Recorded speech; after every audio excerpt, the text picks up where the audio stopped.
10.4 million Americans leave Paige Bueckers reeling as ex-CBS broadcaster ruins UConn's 12th NCAA title with bold Caitlin Clark take. UConn's journey to a national championship was no Cinderella story, but it was a fairy tale ending nonetheless. Paige Bueckers and Gino Auriemma have been through hell and back together, wading through the murky waters of injury and defeat. It hasn't been easy, but nothing worth having is easy. The Huskies star and head coach duo were called upon to prove their mettle, and they did it on the highest level possible. However, the event didn't nearly draw as many eyeballs as it did the previous 2 years. During Caitlin Clark's historic collegiate career, the women's national championship game was viewed a lot more than the men's, and it seemed like the tables had finally turned. But this year's UConn versus South Carolina matchup wasn't nearly as well received. On Outkick the Show with Clay Travis, the show host talked about how big of a gap there was in the 2 consecutive finals. This year's game, South Carolina versus UConn, had 8.5 million viewers. That means 10.4 million viewers, in my opinion, basically tuned in to watch Caitlin Clark. He said, "The ratings declined by about 56% or something like that from last year to this year. The only major difference? Caitlin Clark's not playing. It frankly makes a lot of sense." There's no doubt that Caitlin Clark has been a basketball sensation during both her collegiate and professional careers.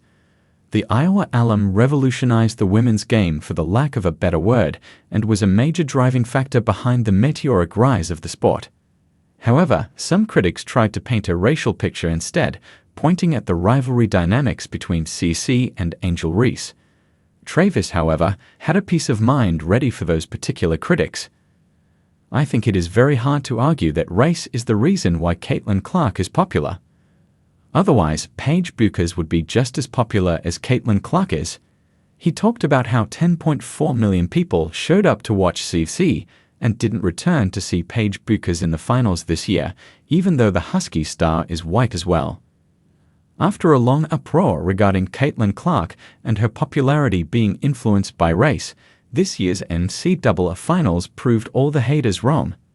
Paige Bueckers put on an amazing performance in the playoffs, but it wasn't anything close to what CC could manage. It's not like Bueckers and Clark aren't in the same league of players. After all, following the UConn star's exceptional rookie year, fans were waiting for a UConn-Iowa rivalry that never quite blossomed. However, this year's WNBA draft might usher in a reignited rivalry between the 2 lanky point guards. How will this competition develop? Let's find out. Caitlin Clark gains a new rival with the 2025 WNBA draft. After such a decorated collegiate career, it comes as a shock to no one that Paige Bueckers is the consensus #1 overall pick in this year's draft class. The UConn star is all set to hear her name called out in New York next week, and it will most likely be for the Dallas Wings. However, her presence in the professional league might fuel some old rivalries. Think back to Bueckers' rookie year and her NCAA sweep. Everyone thought she would be the next big thing. But injuries held her potential at bay, while Caitlin Clark seized the opportunity in front of her. The Indiana Fever guard will definitely be on the lookout for her old college rival, as Indiana plays Dallas a total of 4 times this season. They will alternate locations, starting from June 27 in Dallas and ending in mid-August in Indiana. With a natty in her cabinet, Caitlin Clark's UConn counterpart has a leg up over the Fever star. There will be competition aplenty, and there will be a lot to prove for both parties. We can't wait for all the action that's about to come. Stay tuned for all the action.